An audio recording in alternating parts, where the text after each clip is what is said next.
ಮೇಲ್ಗಡೆಯಿಂದ ಸ್ವಲ್ಪ ಆಯಿಲನ್ನು ಹಾಕೊಳ್ಳೋಣ. ತುಂಬ ದಿವಸ ಇಟ್ಕೊಂಡು ಇದನ್ನು ತಿನ್ನೋದಾದರೆ ಆಯಿಲ್ ಕಡಿಮೆ ಮಾಡಿಕೊಳ್ಳಿ. ಆಯಿಲ್ ಎಷ್ಟು ಕಡಿಮೆ ಮಾಡಿಕೊಂಡು ಬೇಯಿಸ್ಕೊಳ್ತೀವಿ ಅಷ್ಟು ಒಳ್ಳೆಯದಾಗುತ್ತೆ. ಉಲ್ಟಾ ಸೀದಾ ಮಾಡಿಕೊಂಡು ಚೆನ್ನಾಗಿ ಬೇಯಿಸ್ಕೊಳ್ಬೇಕು ಪರೋಟನ.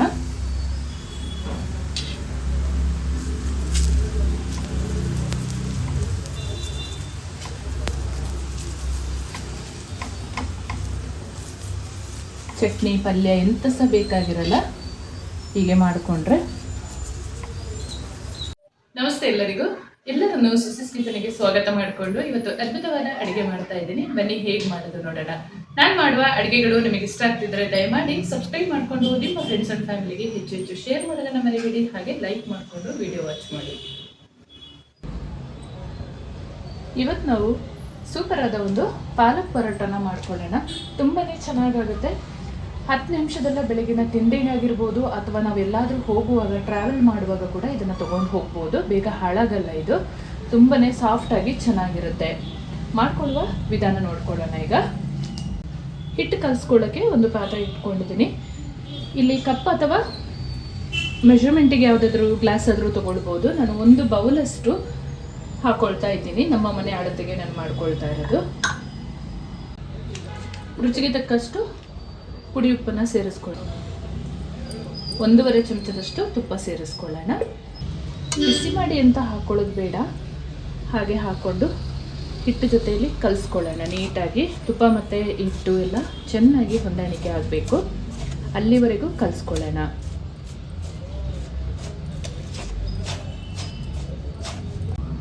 ಅರ್ಧ ಚಮಚದಷ್ಟು ಜೀರಿಗೆ ಹಾಕ್ಕೊಳ್ಳೋಣ.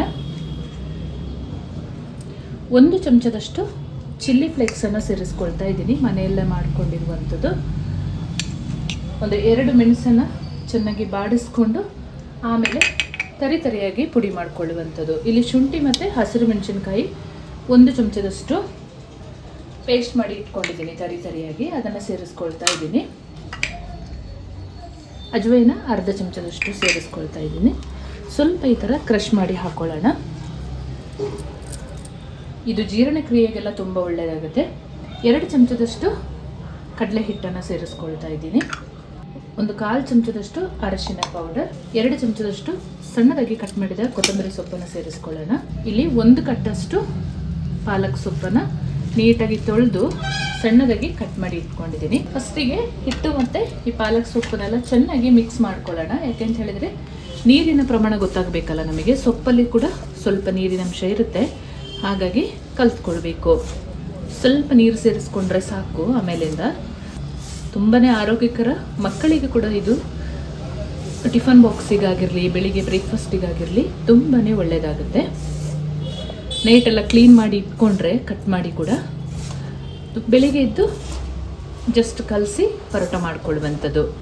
ಈ ರೀತಿಯಲ್ಲಿ ಸೊಪ್ಪು ಮತ್ತು ಹಿಟ್ಟು ನೀರನ್ನು ಚೆನ್ನಾಗಿ ಅಬ್ಸರ್ವ್ ಮಾಡ್ಕೊಂಡಿರಬೇಕು. ಇವಾಗ ಸ್ವಲ್ಪ ಸ್ವಲ್ಪ ನೀರು ಹಾಕ್ಕೊಂಡು ಕಲಿಸ್ಕೊಳ್ಬೇಕು.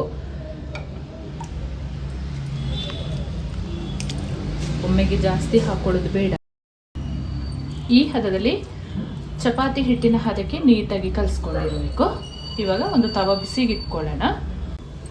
ಇಷ್ಟು ದಪ್ಪ ಉಂಡೆ ತಗೊಂಡು ಫಸ್ಟಿಗೆ ಒಂದು ಸ್ವಲ್ಪ ಪುಡಿ ಹಾಕ್ಕೊಂಡು ಲಟ್ಟಿಸ್ಕೊಳ್ಳೋಣ. ಆಮೇಲಿಂದ ಎಣ್ಣೆ ಹಾಕ್ಕೊಂಡು ಲಟ್ಟಿಸ್ಕೊಂಡ್ರೆ ಆಯಿತು.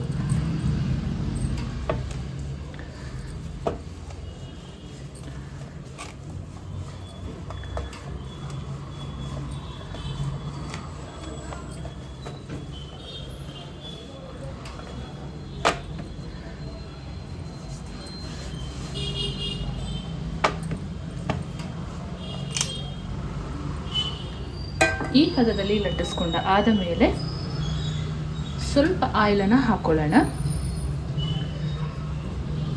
ಎಲ್ಲ ಕಡೆ ಆಯಿಲ್ ಸ್ಪ್ರೆಡ್ ಆಗೋ ಹಾಗೆ ಮಾಡಿಕೊಂಡು ಈ ರೀತಿಯಲ್ಲಿ ಮಡಚ್ಕೊಳ್ಬೇಕು.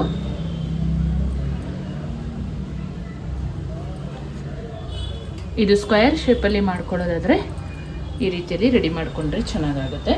ಇಲ್ಲ ರೌಂಡ್ ಆಗಾದರೂ ಮಾಡ್ಕೊಳ್ಬೋದು.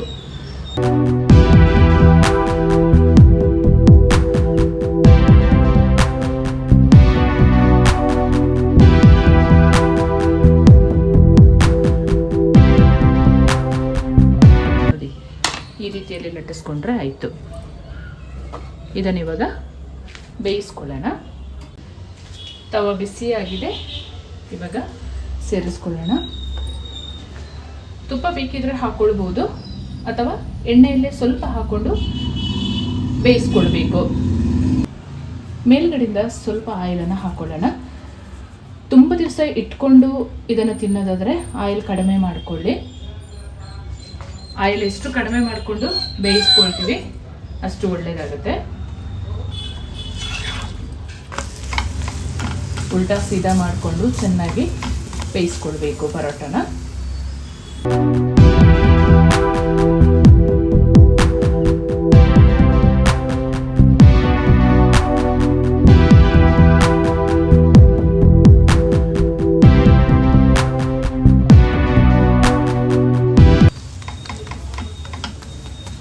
ಎಲ್ಲ ಪರೋಟನ ಸೇಮ್ ಒಂದು ವಿಧಾನದಲ್ಲಿ ಮಾಡ್ಕೊಳ್ಳೋಣ.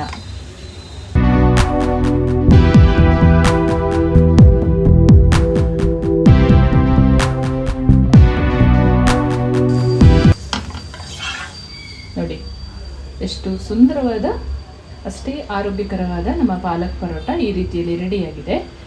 ನೀವೊಮ್ಮೆ ಟ್ರೈ ಮಾಡಿ ಆಯಿತಾ. ತುಂಬಾ ರುಚಿ ಕೂಡ ಇರುತ್ತೆ, ಹಾಗೆ ಮಾಡೋದು ಕೂಡ ತುಂಬ ಈಸಿ.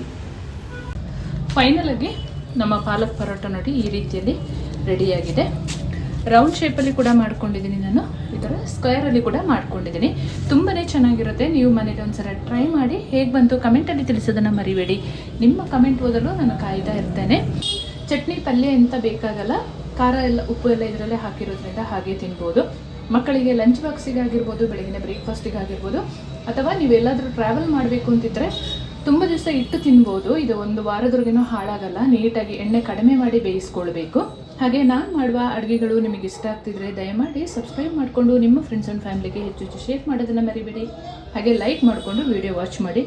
ಮುಂದೆ ಅದ್ಭುತವಾದ ಹೊಸ ರೀತಿಯ ಅಡುಗೆಯೊಂದಿಗೆ ನಿಮ್ಮನ್ನು ಭೇಟಿ ಮಾಡ್ತೀನಿ. ಅಲ್ಲಿವರೆಗೂ ತುಂಬ ಹೃದಯದ ಧನ್ಯವಾದಗಳು.